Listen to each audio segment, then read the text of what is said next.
Hello everyone, welcome back to our channel Learn with Nishman. We are doing section 167 and in last two videos we did close 1 of it and close 2. 167 basically talks about the safeguards and the guidelines to the accused person, to the arrested one, right? And in last video we discussed how many types of custody is there, how a accused can be sent to that custody and what happens if he applies for the bail. Right बच्चे, आपके जो landmark judgements related to section 167 है that are Sanjay Dutt versus state, Dinesh Dalmia हमने किया था, हुसैन आरा खातून versus Bihar. ये cases बहुत ही ज़्यादा बढ़िया हैं. इनमें आपको डिटेल में डिस्कशन दी गई है what actually 167 is all about. Today we will discuss this section 309 respect with 167 when section 309 comes into role in section 167, right? And this will be discussed under the heading what happens if charge sheet is filed by the police, if complete charge sheet is filed. क्या होता है? देखिए बच्चे, अभी तक आपने जो पढ़ा ये है कि it is the duty of the magistrate to inform the accused regarding his right of bail that he can claim his right. ठीक है, बेल वो ले सकता है अगर उसके कस्टडी का time period exceeds the respectively 90 और 60 डेज. यही किया है. अब क्या है, डिफॉल्ट बेल का प्रोसीजर है when in a non bailable offence. कोई नॉन बेलेबल ऑफेंस है, जैसे मैंने कल एग्जाम्पल भी दिया था आपको लास्ट वीडियो में अबाउट मर्डर, तो वो एक नॉन बेलेबल ऑफेंस होता है. But due to default of prosecution या इन्वेस्टिगेटिंग ऑफिसर की वजह से accused get the right to release on bail. Now the magistrate can not further grant the detention. If done it will be illegal detention, है ना. Detention उसको further custody में आप नहीं भेज सकते हो because law grants only maximum limit of 90 और 60 डेज. यही है. But there is one condition. Of course, the accused can claim bail after the expiry of 90 or 60 days if charge sheet is not submitted. That's the main thing. अगर charge sheet तब तक नहीं दी है, मतलब 90 से 60 days जो over हो चुके हैं, मतलब कंप्लीट हो गए हैं, और उसके बाद भी अगर चार्ज शीट फाइल नहीं हुई है, you have the right of bail and even default bail आपको मिल जाएगी. ठीक है. But what if charge sheet file कर दी गई है, कंप्लीटली फाइल हो गई है 90 से 60 डेज के बाद, तब क्या होता है, अगर आपकी चार्ज शीट फाइल हो गई है then you have no right to release on bail. Right, this is what we actually discuss today. Section 309 says that if charge sheet is filed properly to the magistrate, then section 309 will apply and right to bail would be defeated. तब आपका जो ये right to bail है ये आपके existence से बाहर हो जाएगा. Section 309 provides the magistrate or the court with the power to grant judicial custody at the inquiry or trial stage. जैसे 309 कहता है कि अगर चार्ज शीट फाइल हो चुकी है तभी उसको जुडिशियल कस्टडी में भेज दिया जाएगा. Okay, that is judicial custody for further trial or inquiry. Section 309 doesn't apply upon the investigation stage पर नहीं होता है बच्चे ये. ठीक है, इन्वेस्टिगेशन स्टेज पर ये नहीं होता है. Therefore under section 309 custody can not be grant at the stage of investigation. ये कब आता है, at the stage of inquiry. Section 167 clause 2 हमने जो कल रीड किया provides for the initial 15 days competency in the courts of investigation and the proviso further says for the maximum of 60 and 90 days, right? Inclusive of those initial 15 days, वो इसमें already included है. It is implicit that the investigation has not yet been completed and the moment the investigation is completed, जैसे investigation complete होती है charge sheet file कर दी जाती है ना. The investigation stage will convert into the stage of inquiry. Suppose कीजिए बच्चे ये हमारा इन्वेस्टिगेशन स्टेज चल रही है. इन्वेस्टिगेशन स्टेज पर 15 डेज होते हैं बट मैक्सिमम अगर आपको फर्दर इन्वेस्टिगेशन करनी है 60 और 90 डेज ले सकते हैं. जैसे इन्वेस्टिगेशन ओवर हुई आपने क्या कर दिया, चार्ज शीट अप्लाई कर दी. चार्ज शीट जैसे ही फाइल करी ये स्टेज आपकी क्या बन जाएगी, inquiry stage. Okay, and now the magistrate will automatically acquire competency under section 309 तभी रोल में आ जाएगा. यहाँ पर 309 comes into play. Thus, if investigation is not completed and 60 to 90 days period is expired, 309 not applicable. तब 309 applicable नहीं होगी and the magistrate will not have any authority to keep the accused in further custody में आप नहीं रख सकते. Thus, upon the expiry of such period, accused को क्या मिल जाएगा? Right to bail. And he will be released on bail. The whole matter is related to the non-bailable offence. And a regular bail not applied for when produced before magistrate within 24 hours. तो non bailable offence की हम बेचर बात कर रहे हैं. The lawyer and the police move application for bail and remand respectively. If a regular bail granted then no need of further application. उसको bail मिल जाएगी. On the 91st day the accused is produced before magistrate and right to bail is granted. ठीक है ना बच्चे, उसको right to bail मिलती है. If no lawyer then one appointed by the magistrate and then exclusive whether 60 days या 90 days complete हो गए हैं, क्या ये कॉन्टिन्यूस है, तो ये चीजें हैं, है ना. Accused can be released on bail only if he furnishes bail bond. वो अगर बेल बॉन्ड देता है तो उसको तभी बेल दी जाएगी. If he is ready to furnish it, court will grant him bail. First time तो पुलिस ऑफिसर एक्यूज्ड को किसी भी मैजिस्ट्रेट के आगे पेश कर सकता है, बट सेकेंड टाइम मतलब ये जब सेकेंड टाइम 60 to 90 डेज लेने हो तब before who is competent to try that court case. ये रिमेंबर रखना. ठीक है, यहाँ पर जो मैजिस्ट्रेट रिमांड पर भेज रहा है under section 167, it is pre cognizance power of magistrate, क्योंकि यहाँ पर अभी चार्जशीट सबमिट नहीं हुई है ना. चार्जशीट सबमिट होने के ये टाइम है बच्चे, लेकिन चार्जशीट फाइल हो जब आपका 60 to 90 डेज हो जाता है तब आप चार्जशीट फाइल करने के बाद you can send only in the judicial custody. ठीक है, रिमांड पर आप पुलिस कस्टडी में भी या जुडिशियल कस्टडी में, it's depend on the discretion of the sitting जज, sitting magistrate. But after the filing of chargesheet you can only send him to the judicial custody.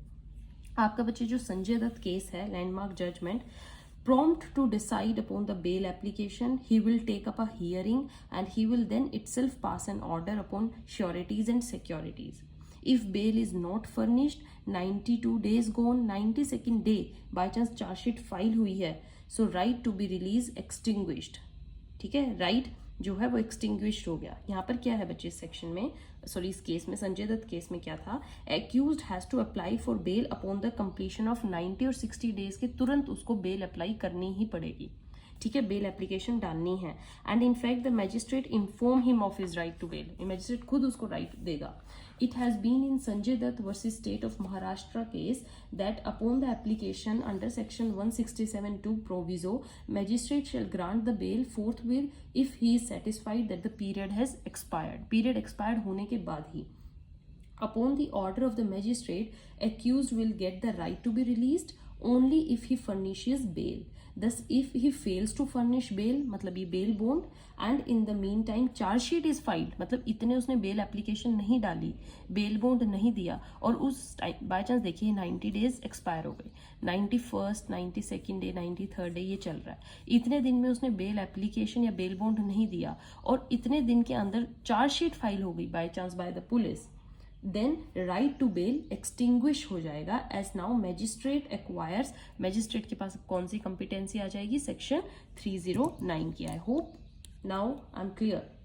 Okay, and the accused has not yet availed his right to bail, उसको नहीं मिलेगी. ठीक है, so accused can object to that and magistrate can ask them to file it later after examining the nature of chargesheet. देखने के बाद accused फिर से बोल सकते हैं कि आप फाइल कर सकते हैं. Sometimes they file charge sheet and the reports not present are written as pending and the material is sufficient to press charges. In such a case right to bail will be defeated. By chance charge sheet देखकर अगर charges लग रहे हैं magistrate को कि charges बनते हैं, तो वो क्या करेंगे, चार्जेस बनाने के बाद राइट टू बेल उसको नहीं देंगे. इफ विद इन 90 डेज, अगर 90 डेज के अंदर अंदर चार्जशीट फाइल हो गई, देखिए ये तो मैंने लास्ट डेज है, अगर with in 90 days chargesheet file हो जाती है and says that further investigation अभी भी चल ही रही है, ठीक है, दो क्या होगा, if proper charge sheet is filed and further investigation are still to be made then right to bail would be defeated. यहाँ पर भी आपको राइट टू बेल नहीं मिलेगा क्योंकि इन्वेस्टिगेशन गोइंग ऑन, और 90 डेज से बिफोर चार्जशीट जैसे ही फाइल होती है बच्चे आपको बेल मिलने का राइट वहीं पर खत्म हो जाता है, whether it's before the 90 days और after the 90 days. But after the 90 days में एक कंडीशन है, अगर आपने चार्जशीट से पहले बेल एप्लीकेशन लगा दी तो आपको मिल जाएगी bell. Okay, right? So even if continuing the investigation, your bail right goes extinguished. Further investigation is the power of the police officer. It doesn't mean that charge sheet was incomplete. ऐसा नहीं होता है। आपका जो case है Dinesh Dalmia versus CBI का, इसमें क्या था, if the police officer has filed complete charge sheet but he has opted for continuing with the further investigation. Charge sheet file करने के बाद भी पुलिस को अगर ये लगता है they want to do further investigation, then the accused will still have his right to bail defeated. मतलब बेल जो उसका राइट बेल का है वो डिफीटेड है, नहीं मिलेगा। And the mere fact that investigation is further continuing will not protect his right to bail. Okay, so crux actually में कंक्लूजन क्या निकला है बच्चे, इस सेक्शन 39 का क्या कहते हैं, if charge sheet is not complete, charge sheet complete नहीं है, नॉट कंप्लीट, देन बेल आपको मिल जाएगी। इफ चार्जशीट अगर कंप्लीट है देन कंप्लीट इन बिटवीन, मतलब बीच में भी हो गई within 90 days, so no bail. If investigation to be continued, आपको इन्वेस्टिगेशन कंटिन्यू करनी है और चार्जशीट इन बिटवीन फाइल कर दी है, प्रॉपरली फाइल करी है, तभी भी no bail. So if charge sheet filed, default bail defeated, but after charge sheet filed, one can still apply as further regular bail application. आप देते रह सकते हैं। अगर सिटिंग जज को, मैजिस्ट्रेट को लगता है कि अभी प्रॉपर चार्ज नहीं बन रहा है, या if there is still a discrepancy, they can grant you bail. It's upon the discretion of the जज। ठीक है, अगर आप फिर भी बेल अप्लाई करना है, बट एक चीज ध्यान में रखिएगा, चार्ज शीट के बाद आपको बेल के राइट खत्म हो ही जाते हैं। So when police report filed under section 173, then he has discretion to give copy to the accused by police. If not, then section, ये हम आगे रीड करेंगे 173 and 207 208 के साथ, आपको फर्दर ये भी चीज़ कंसेप्ट समझाऊंगी। अभी के लिए you just concentrate on section 309 and section 167, right बच्चे? So since only an irregularity, charge sheet filed as deemed on 60th day and so bail right defeated being only an administrative issue. ठीक है, आपका case है बच्चे Uday Mohanlal Acharya versus state of Maharashtra. So इसमें क्या था, appellate court rejects the bail saying that since charge sheet filed right to bail यहाँ पर डिफीट हो जाता है, since the appeal comes late against the rejection then charge sheet won't take away right to bail. ठीक है, by chance क्या हुआ, 90th day complete हो गया, एप्लीकेशन फॉर बेल आपने फाइल की, ठीक है, while the appeal is pending, इतने में चार्जशीट फाइल हो जाती है।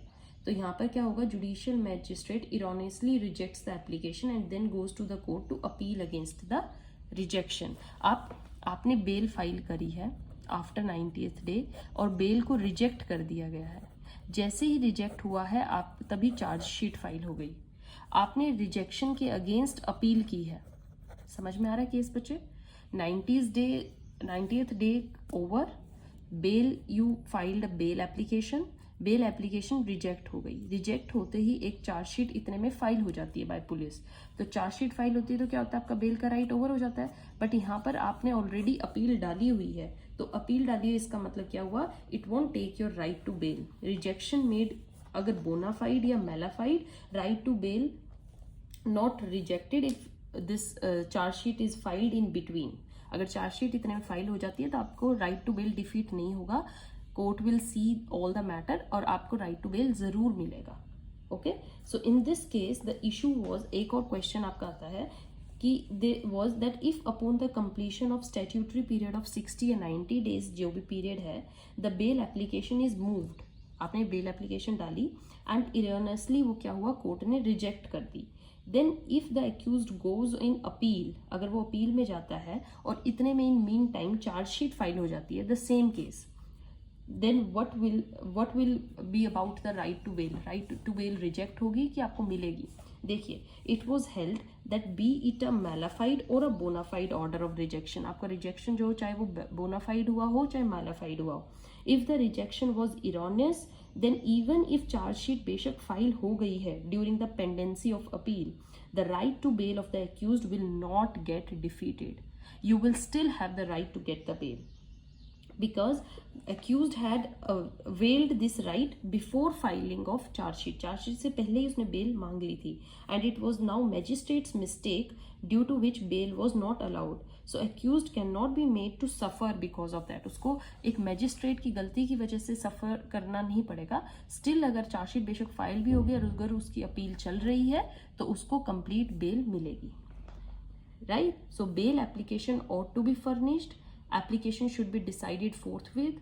Order of judicial magistrate is must, and if in between अगर charge फाइल होगी है, his right to bail will not be defeated.